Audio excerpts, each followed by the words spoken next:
So James, how you doing today, man? I'm always good, man. That's what's up, man. I really want to let you know I appreciate your time today. Allow me to come here and really spend a couple hours with you, catching up on life and whatnot. But I wanted to ask you a couple questions if that's cool. It's fine by me. Okay. The first thing I want to know is, tell us about your life before your accident. Well, I lived a relatively good life for the most part. I mean, there was a lot of bad things, but throughout all the bad things, I still managed to make some good times, met a lot of good people. Didn't grow up, with very much, but I had everything I needed. I was raised by my grandfather pretty much most of my life, and that's the person that taught me to become a man, taught me everything I know. He's the reason why I got the mindset that I got now. Yeah. I never really had much family other than him. I had lots of friends, or at least people that I thought was my friends, at the time. My name is Xavier Hamilton. I'm 25 years old, and I'm also a single father to writer James Mason Hamilton. He's 5 years old. James Duplichan to me is family. He's like a brother. I know for myself I can go to him with anything, and he gonna give it to me raw, uncut, straight truth, no padded answer. It's gonna be straight up and straightforward. Whether it angers you, makes you cry, or whatever it may be. You know what I'm saying? Because he's gonna tell you how it is. What was your initial conversation with James the first time you spoke with him after the accident? My initial conversation with James, I went to see him in the hospital, and he was like, "Nothing could hold me down, man. We're gonna get through this. We're gonna get over this." And the last time I had talked to him, I went through a tough time in life, and he reminded me, man, of that time. It's like, I've always been there for you. You know what I'm saying? I know you're gonna be there for me. Yeah. So it was understood, like, we brothers for life. Not very many people that's ever come across me that don't remember who I am. Yeah. Hi, I'm Maria Frazier, 50 years old. I am married to Bruce. I have 3 children, Paige, Grant, and Elise. I've been an educator for just over 20 years. I met James about 15 years ago when I relocated to Kinder. Him and my oldest daughter, Paige, were in the same grade. And they became fast friends. They were both quite intellectual students, and they had a lot of fun sparring with each other that way. I bet so. James was that kid, the kid that just kind of pulled at your heartstrings. He was very quick with his wit, and I loved that about him. He just had that easy smile when he walked into the room. It's like when he entered the room, James is there. And you wanted to talk to him. You wanted to engage him. He had that kind of a personality that kind of just, if you didn't notice him right away, you were going to notice him pretty soon. Hi, I'm Heather Duplichan. I'm 22 years old, and I'm James's little sister. The biggest impact about this is whenever we were growing up, me and my brother were always close. I lived with Mom, he lived with our grandparents. We had the same dad. But whenever he was around, we were always really close, like connected. No matter how long we go without each other, we're always connected. And actually, the day before he had his accident, he had put something on there about going canoeing. And I had commented on it, and I had said, I wish I could go with you. It was a regular summer day, canoeing. It's something that just about everybody from South Louisiana does, a time or two. It only costs us $20. You can rent a canoe for the day, spend the whole day on the river, barbecue a little bit, got our drink on the river and just floated. Yeah. Stopped off at the rope swing, jumped out of a couple of trees off into the river, jumped off of a couple of cliffs that I've jumped off of pretty much my whole life, They got a total of 3 rope swings on the canoe trail at the opening river. So I cleared me a little path in the woods at the top of that cliff. And the cliff was a good 25 foot, from the top of the cliff to the water, Yeah. So, I climbed, got a little trail that, you can make your way to get to the top. And I cleared me a trail through the woods a good 30, 40 yards, you know, so I can get enough speed so that way whenever I hit the water, I'd be going fast enough to where I wouldn't have to hold my breath as long, you know, and a better chance of getting to the bottom. Yeah. You know, so got to the, you know, cleared my little path, got running. I was running pretty much full speed by the time I hit the edge of the cliff to jump. And whenever I dove, instead of diving straight down, I dove at more of an angle, Yeah. and I missed a drop off, and it hit a wall of sand. And whenever I done that, I mean, they told me you heard my neck snap from 2 sandbars away. And I mean, at the time, I knew what had happened. You know, I knew that I had broke my neck. You know, I've been told my entire life, you know, quit cutting backflips, quit jumping off of shit, quit doing all this crazy nonsense, cause you're gonna break your neck. And I've told everybody, said, man, I'm not gonna break my neck. Said, man, I'm invincible. Said it's gonna take a whole lot more than that to take me out. I tried to swim back up, and my body was just limp.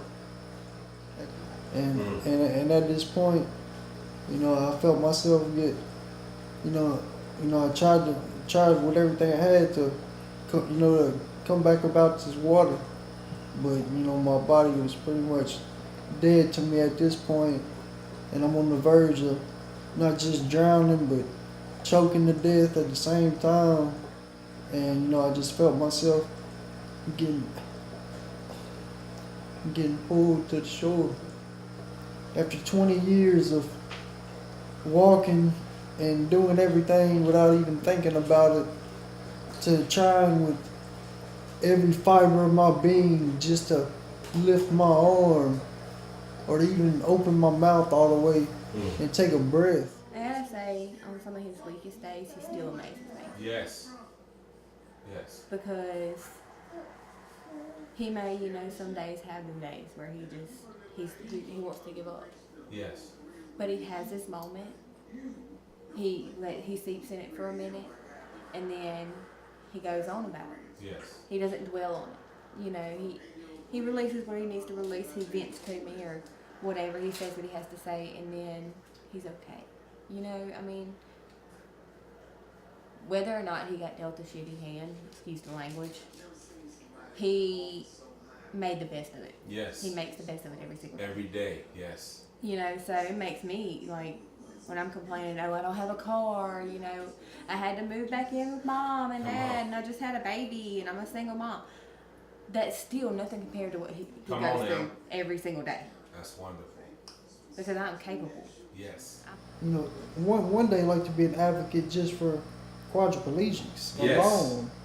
Absolutely. Because, like, I've been to facilities and I've met other quadriplegics, and I've met some people that, you know, they believe that just because they can't move, that there's nothing left that they can do, which is far from the case.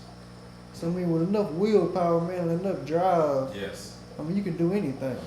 Yes. Insurance doesn't cover nearly as much as it should, and I mean, like I said, I mean, I don't even get disability, you know. And then on top of that, once I was sent home on a portable ventilator, I was home for 2 days before the state told me that my insurance wouldn't cover it, and they was gonna have to come repo my ventilator. Wow.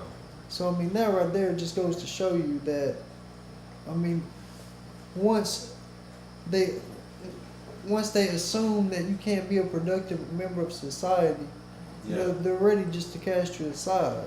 Yeah.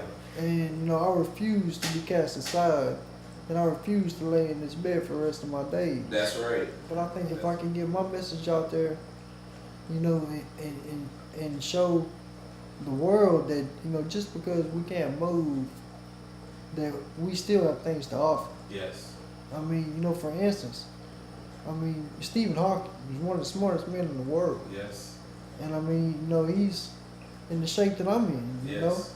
And yet this man has found a way to do things that others could not. It's inspirational. You know, and not saying that I'm Stephen Hawking by no means, you know, I'm not nearly as No, bright. you James Duplessis. Yeah, Yes. exactly. You know, Yes. I'm not nearly that bright, but I mean, if that man can do what he did, then I would definitely find a way Awesome. to, to make a positive impact on this world.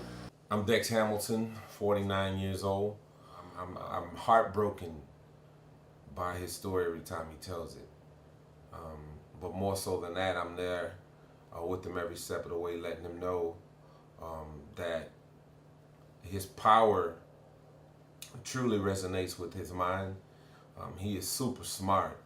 He's very sharp.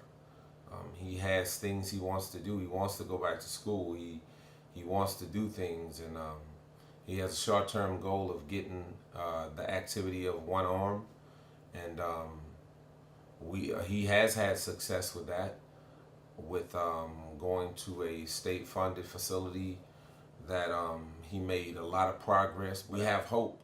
We started the GoFundMe campaign for him, and I absolutely believe and have faith that he will get that limb, he will get that arm, and from there it'll build. We place no limitations on what he can do, because he is truly a hero to most of us. He inspires us more than us walking around with the activity of our limbs and inspiring him. I believe that. Our relationship with James today, man, is amazing. I call him as much as I can, or whenever he calls me, I try to make a absolute effort to make sure I answer that phone call. I can honestly say we're closer than ever. We have an understanding now of what life really is, who's really there, who's really family. Blood makes you family, but loyalty is even more than that. He's been there from the jump, man, from day one, and this situation has actually brought us closer together, not because of the sadness in it, but the strength that it's brought for both me and him. So our relationship now, man, we blood brothers. That's my dude. My ultimate desire moving forward, man, I just want to make a positive impact, man. I want to try to turn these people from accepting handouts. I mean, now if you're mentally incompetent, and I don't mean stupid or anything like that, but if your mind is just not there, then yes, you deserve assistance.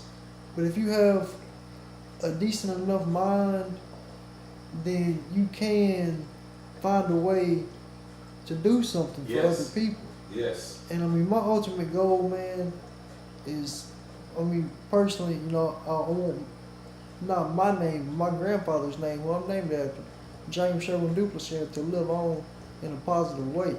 Yeah. And if my situation and my determination can put even one person on a better path in their life, then that'll make this entire situation worthwhile, man.